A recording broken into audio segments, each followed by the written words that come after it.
Good day, everyone. Thank you for tuning into Bad Moms, Good Talks with Bad Moms, rather. I got to get used to saying that. If you know the way that the show works, I like to dive right into it. Hasmik Bezirdzhyan, she is a parent activist. I actually met her as a parent activist, and now my really close friend. And she photographed my wedding, my baby's karasunk. She's an awesome person, and for the most part, I want everyone to get to know Hasmik for Hasmik, and not as the extremist that certain websites, certain people have painted her, me, and other parent activists alike. So I want to give a different side of Hasmik today. So, but we're still going to talk about the same damn things. Thank you Welcome. for that awesome intro. I'm Hasmik, and I'm Hezbez, and I'm a photographer. I'm a mom. I'm a homeschool advocate by circumstance, and I ended up being on an extremist website by going to a school board meeting and just speaking about leaving kids alone. Honestly, I feel like if you're not on that website, what have you been doing this past couple years? What have you been doing? Right? Yeah. So I feel like it's a badge of honor, that website that they created for us. They took the time and energy, and they put us all together, and now we're really good friends with one another. Right. And because of that website, I've met a lot of really good people. I met you at that very school board meeting that our pictures were taken. Yes. It was wild. It was a wild summer last summer. I'm so grateful for the good, the bad, all the slander. It's been 2 summers. 2 summers. Yeah. Oh, my goodness. Wasn't it 2022? Yes, it was. It was last year, no? Was it 2023? Yeah. It's only been a year now. I've been going for a while, so that's why. Well, the Glendale stuff, that's where I met you, and that happened last March, so a year and a half. Okay. All right. Well, it feels like eternity. Yeah. All right. 1 year. It feels like eternity. Jam-packed into like a decade, right? Did you ever think that you'd be just, uprooting yourself from your day-to-day life and going to school board meetings to argue with communists? Truth be told, I've always had the blood for activism, not by choice, but by necessity. I fight for Armenia cause. I've been in that battleground since like 2016. The school issue was on the back burner for me because before I had a kid, I knew I was going to homeschool, right? With everything going on. Right. That could be for another day, X, Y, and Z, why I choose to want to homeschool my kid in the future. I never thought that I would find myself at a school board meeting. And when 2-3 years ago, when the first parents on the West Coast, on the East Coast, were going to school board meetings and being named national terrorists, yeah. I remember seeing that, and I just thought it was the most blasphemous, like ridiculous thing, right? Never thought I would be one of them. And it's just organic how it happened. It happened in my hometown, Nar, and I was watching a podcast, and someone was telling me all the horrific things that are happening in public education and in the school I went to and the town I grew up in. A spark came up in me that day. I listened to that podcast. There was a call for action to show up and to demand the resignation of this person at the school board. And I took it upon myself. It's like, I need to go check this out. And the rest is history. You had your son then? I had my son. Yeah. He was a year and a half, 2 years old then. Okay. But I felt like I'm not only directly fighting for my kid at this point. I live in California. I pay taxes in California. All my friends and family live in California. It's not about just me and my kid. Mm-hmm. It's about my community and their children. Right. It does take a village. It does. And our forefathers and our ancestors, and we're both Armenian, and Armenians are really big on family and raising kids with grandparents and aunts and uncles, and there's some truth to that, The village. Sure, yeah. I mean, even if we're not related, look how we take care of each other's kids when we're out at picnics with each other. Like all of the parent activists whom we've met along just the way. My kid. Yeah. I'm looking out for everyone's for kid. Sure. You know? That's one thing that I feel the other side is lost on them. Because they think that we're just doing this for our kid. Oh, take your kid out. You don't like it? Go homeschool. No, bro, it's not a matter of like me It's only about the generation homeschooling. Exactly. of kids that we are raising. It's about the other kids that my kids are going to be growing up with. Their future prospects. Exactly. Like my kid needs to be in a functional society with coworkers and colleagues and mates and friends who don't have a slew of mental illness. And if we're perpetuating and pushing mental illness as a virtue signal, and in a couple decades, all those mentally ill children are going to be what our kids are in society with. And they're going to grow up with I don't think that's fair for my kid because the government wants to parent everyone else's kids. It's not fair for those kids who don't have guidance and who have these people telling them that it's okay to chop off their genitals. I remember watching a Discovery Channel special when they were talking about a tribe in Africa where they stitch up women's clitorises and vaginas, mutilate them just so they don't enjoy sex.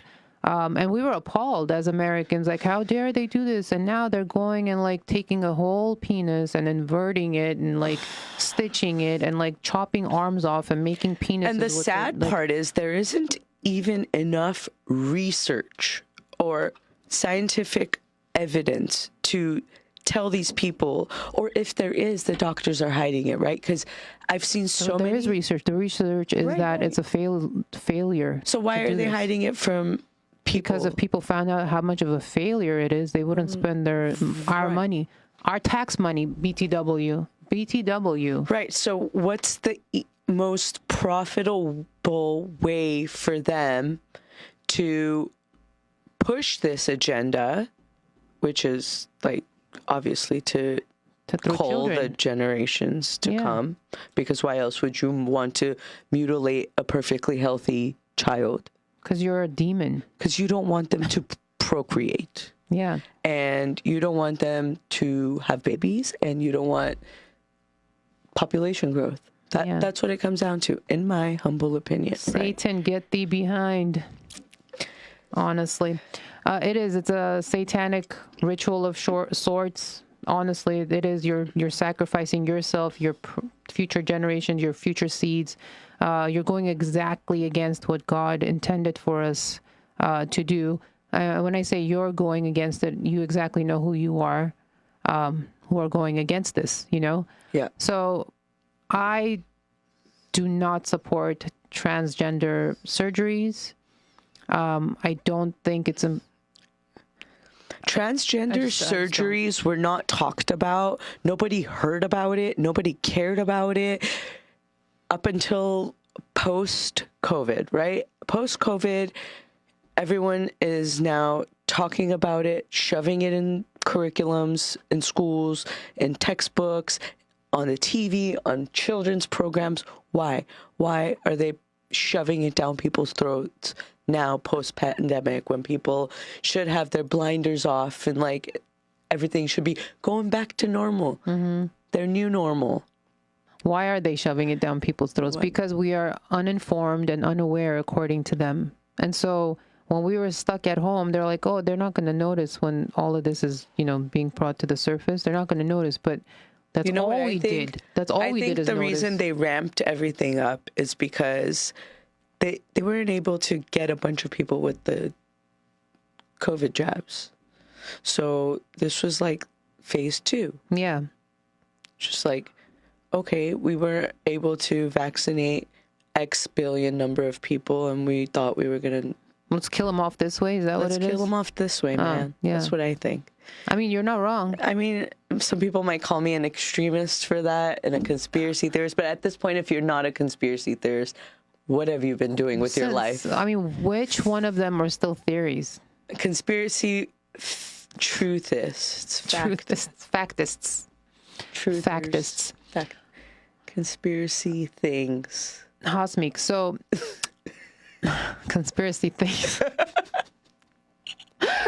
Conspiracy things. That's great. Yeah. Oh, geez. Look, the truth is, whatever we can talk about in the next 25 minutes or so is what we're going to talk about. All right. So if we can't fit it in the next 25 minutes, We'll be back next week. we'll be back another week. Exactly. You and I participated in the march back in August in LA. Save the children. Yeah, Save the Children March. Exactly. With Manuk, Narek, everybody. Everybody. We got to, our plan was to get to the board meeting Right. and voice our opinions like that there. But we got stopped by police and Antifa and whatnot. Right. Per usual. When we all came together, we were kind of shocked that only a certain number of people came, but we still had a lot of people. Right. What do you think the momentum is like right now versus a year ago? Can we pull that off times 10? Or do you think it's gotten like, it's fizzled down? You know And what? why? I feel like a lot of the movement has fizzled down. It was like the spectator sport of the year for some people, not everyone. It was the thing to do that summer. Yeah. And then everyone went back to doing what they were doing. I don't think that. So it's either people are just so busy with their lives and their jobs and their family and rent and da-da-da that they don't have time, right? Are you giving So all the excuses? No, I'm saying it's Okay. either that or they just don't care. They've checked out and they're not educated. So neither of those are valid excuses in my book. Yeah. Because Look what happens when we give excuses. AB 1955 passes. when we give excuses, they take like, that's like giving an inch and then they take a mile, you For know? sure. And then when they start implementing AB in schools and when you don't say, hey, like, I don't want my kid to learn this, and then next thing you know, they're going to bring in a man dressed in a woman and say that, well, this is inclusion and your kid has to be read a book by this pedophile, for instance, you know? You know how I want to call that out? Logically. So they want to say, oh, well, are you going to stop a clown from reading to your child? And I'm just going to say, when were you bringing clowns to read to children before you were bringing drag artists to read for children? Drag time story hour was a very dangerous weapon that For was sure. brought in by the far left to demonize and bring in this. I don't even know think it what was brought in by the gender. far left. I don't know what gender I am. Confusion with elementary kids. Like, Yeah. I went to school here. You went to school here. None of that. Like, I had friends who were gay in high school, for instance, who I didn't know were gay Yeah, right. until we were like in our adult life, because nobody in our school said that we need to talk about what sexuality. We had like, teachers that were gay, like, and no one ever nobody knew. knew that. So what I'm saying is they brought that into the schools at such a young age because drag queen story hour is like kindergarten, I think, so that they can brainwash them from a young, and then by the time they're in puberty, they're like, yeah, I want to chop my da-da-da-da-da. Or at least make it acceptable. Or make it acceptable, Yeah. make it the new norm for Yeah. these kids, for this generation. Like I said, population control and destruction of the nuclear family, because what is God's like ideal, right? A family, a husband, a wife, and children, and like that's how you Procreate. prosper Yeah, right. in this world. So Go and be fruitful. How are you going to be fruitful without fruits? Satan doesn't Wait, want that, and the you know what I mean. demons don't want that. So how do they get in the way of that? By cutting off genitals. Look, that's one of the ways. Cutting off genitalia, taking hormones. Literally, because that's what literally they're But doing. what does it take to get it to that place? And that is mental abuse. Of course. So you got to really mentally abuse somebody so much that they get to the point where they don't want their limbs or their organs or their themselves anymore. Mental abuse is more often than not, I'm sorry, it comes from the parent too. It could come from anybody. The parent can be mentally ill perpetrating that onto the child. Oh, you're saying a mentally ill parent perpetrating their virtues, right? Yeah. So we have a lot of these parental rights parents who are virtue signaling that like love is love and their kids should be what they want to be. But like, if you separate that kid from that parent, like, they would say totally different things. Would that kid still want to turn into a girl? Exactly. Yeah, let's do an experiment, bro. Like, take your kid, put it into a different place for a week. Yeah, and just don't shove that into their brain and see what happens. I don't know. But first of all, like for instance, parenting is not about like letting your kid do what they want all the time anyway. No, of course not. But so did they not get the memo? No, because they weren't parented themselves. This country lacks a lot of culture and discipline, and that has faded through the generations. Like, we're immigrants, and I remember the standards of respect for adults and parents, like my friends' parents, and how we respected them and how we talked to them. And then seeing the generations, like my brother's generation, and like how his friends interacted with my parents. The standards have lowered in this country. Well, that's because the parents are allowing it, right? That's what I'm saying. So bad parents produce bad children. I don't even want to call the kids bad. No, it's not. Yeah. Well, don't call the kids bad, but I'm just saying whatever a kid sees at home is mirrored into the public, whether it's consciously or subconsciously. That's what I've found. I'm almost 40 years old. I've lived many lives, many lives. I'm always going to blame the parent. That's what I'm saying. It's the parent's fault. Always, every time. I'm going to give you the credit, and then I'm going to blame you too. Like, if my kid turns out to be, psychopath, serial killer, it's my fault. I 100% take liability for it. And I feel like people as it should be. Yeah, people have people are disassociating with their kids as soon as they go out Christian, but even if you're not, if you're a family, you're God-loving individual, like children, wife, family is like Jesus Christ God. Jesus Christ God, the one and only. Gods, according to lots of people. Well, but, Jesus, in my opinion, there's only one, Jesus Christ, Lord and Savior. You're only entitled to your opinion anyway. That's all I can. Yeah, exactly. That's all I can do. That's all you need. But yeah.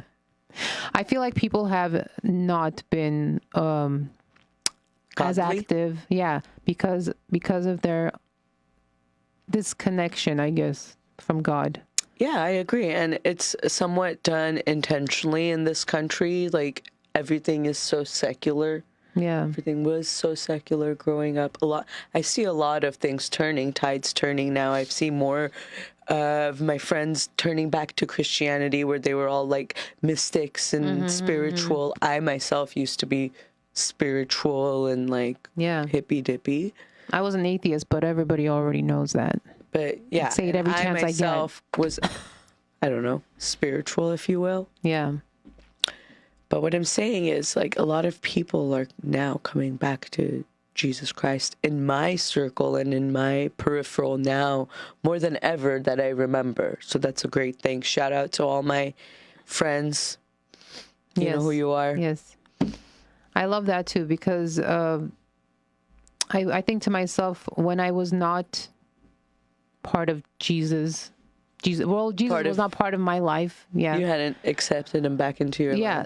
A lot of things were inexplicable still, a lot of things. And then even after inviting Jesus into my life, those things were not necessarily explained, but I was more at ease. Right. Does that make sense? Sense of comfort. Of course. Yeah. I experienced all of that. So like I started going back to church again earlier this year, actually. As an adult, and it's been a life-changing experience. Get into it later. Anyone who wants to know can reach out, and I would love to give you my testimony. I'm going to have an episode on that actually soon. I mean, we can have it now. What better episode? Give us a brief testimony about coming back to Jesus. So I actually got invited to Easter service by Nar at her church, and I went, and something sparked in me to go back to the church that I got married in, because I got married in Armenian Apostolic Church, because that's what I grew up thinking I was, but didn't practice. So went back to my church, and the following week after Easter, and I got the biggest rush of chills that humbled me to my core. Like, I don't even know how to describe it. Words are not even enough. Yeah. And I felt it in my core. And I sat through a whole service for the first time in my adult life. And I had to go back next week, you know? But I can get into detail for hours on, like, all of the weeks that led up to where I am now. But it's been a really great experience. And I have to thank my really good friend Paulina and my really good friend Nar for bringing me back to Christ. So thank you, ladies. Thank you, Paulina. I love you.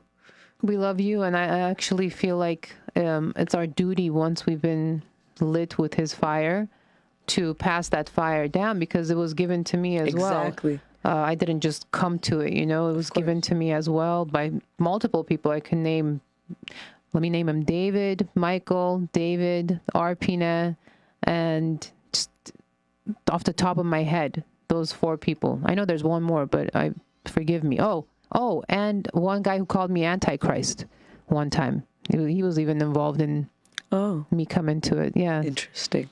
That sparked a nerve. Edwin. Yes. They all know who they are. They all know. Yeah. So it's a very beautiful thing to experience together, because where there's 2, there's God. Yep. I have no idea how I know all these Bible verses. You know more than I do. I'm practicing.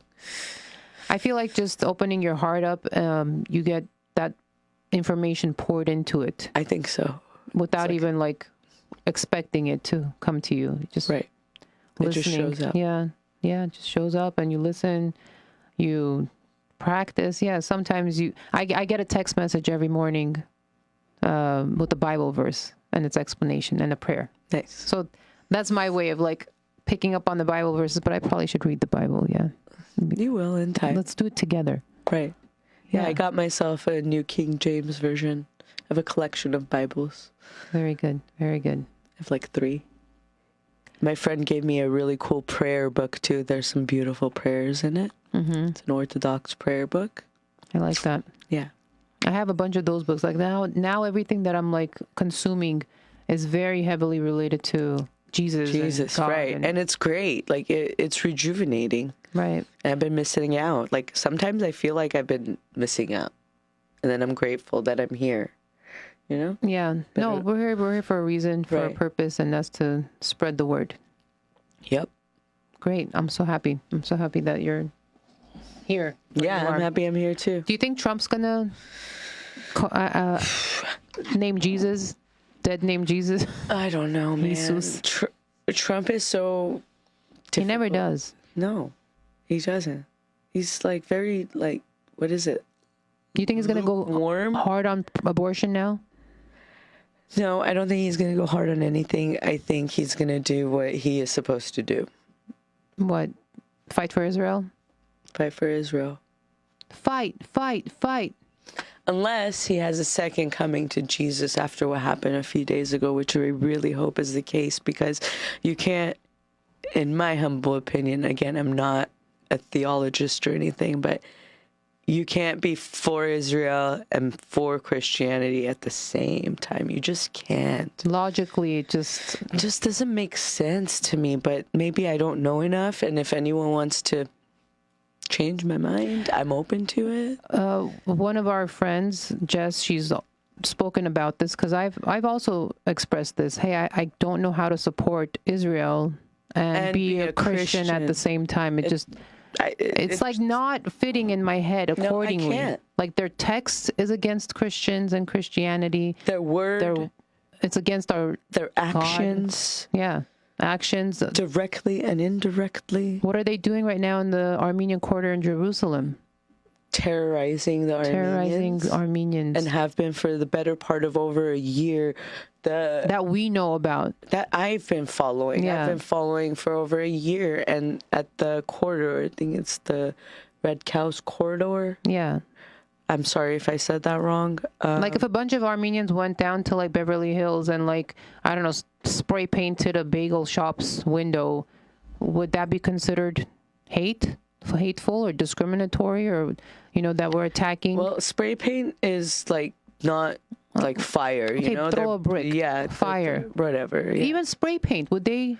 Would it? Would they? Yeah. Would they not? Would they not? Would that be anti-Semitic? Is it anti-Semitic? I don't know, man. It depends on who does it, right? So who are the Armenians in this instance, if they're not symmetric? Wait, what?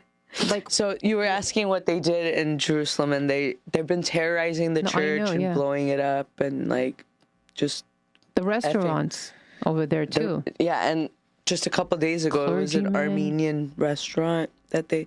So if an Armenian went up in Beverly Hills and terrorized the bagel shop, what would happen? Yeah, well, that would be considered a hate crime. Right, but why isn't it a hate crime when the Jews do it to Armenians? That's what I ask without asking. So yes, exactly. Because the Jews have been after the Armenians since the dawn of time. Oh God. We did it. Are we getting canceled? Already, and our show's not even up yet. Look, we're no ones. We're going to get 6 views max. All right. Don't worry about it. It's fine. Narek will be proud. No. Narek will be proud. And we dropped Narek's name, so this is epic. This is going to go viral now. Yeah. Two anti-symmetric women call themselves BadMoms. Everyone is anti-symmetric now. If you say anything like that's not pro-Israel, you're anti-Semitic for some reason. I hate it so much because it's like I have friends who are, you know, Jewish-ish. They're ish. Maybe I should start saying the right word because people think I'm not saying it. Anyway, go on. What word are you saying? Anti-Semitic? Right.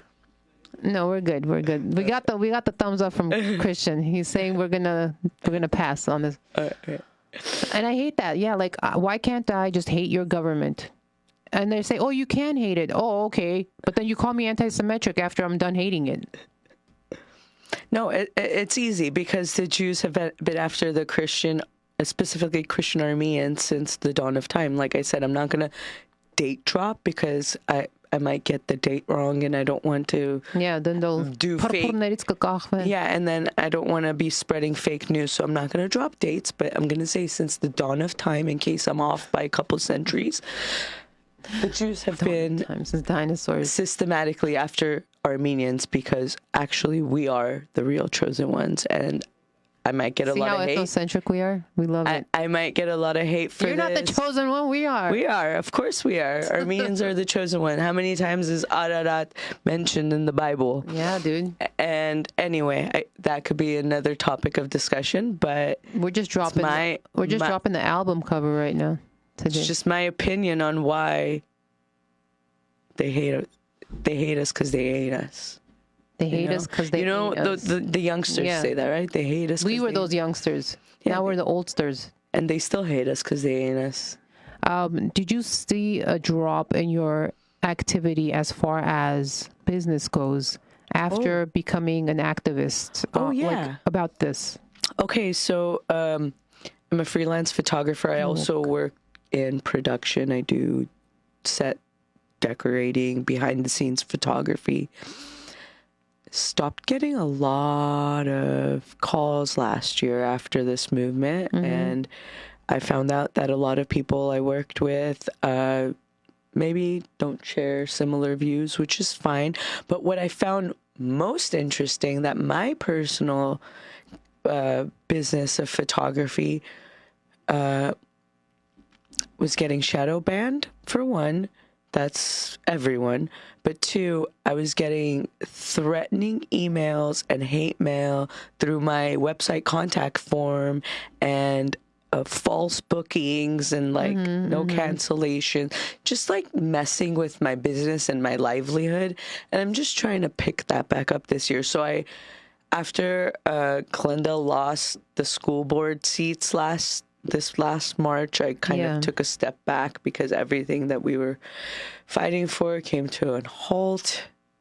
But it's not over. I'm not done. I just took a break. Don't get excited. Took a break from that. Tried to revamp my business, right? Because they dirtied my name so much. So I'm just like kind of starting over a little bit. And you know, to add to that, Haas, I feel like a lot of our people took a step back from us too, because we were so extreme. So like, that's why why can't you just take your kid and just be quiet and not mess around? Because and it's like, not just about my kid. It's about the society in which my kid is going to grow up in is what I care about. Right. That was hard to like relay to people. Yeah. I feel like a lot of the people I knew shadow banned me personally. Me too. I have friends and family, like blood, who blocked me on Instagram. Like people I went people I've known for 20 years in real life. I have blood. Okay? Blood. Yeah. But it's okay. They'll come around. I'll pray for them. Yeah, forget it. Blood, friends, whatever. If it's all mentality, it's all philosophy, it's all principles. What? That's how you. Everyone, That's how you bond. That's how you bond. And at the end of the day, for me, it's not a matter of gay, straight, left, right. It's about being right and wrong. Okay, and since I came back to Christianity, and even before, I'm all about being right on principle. Right. And there aren't very many rights. There's one right, right? It's just one right. Yeah. You can't say my right is different from your right because that right doesn't make right. sense. When you give someone direction, you don't say take a right. They go, who's right, yours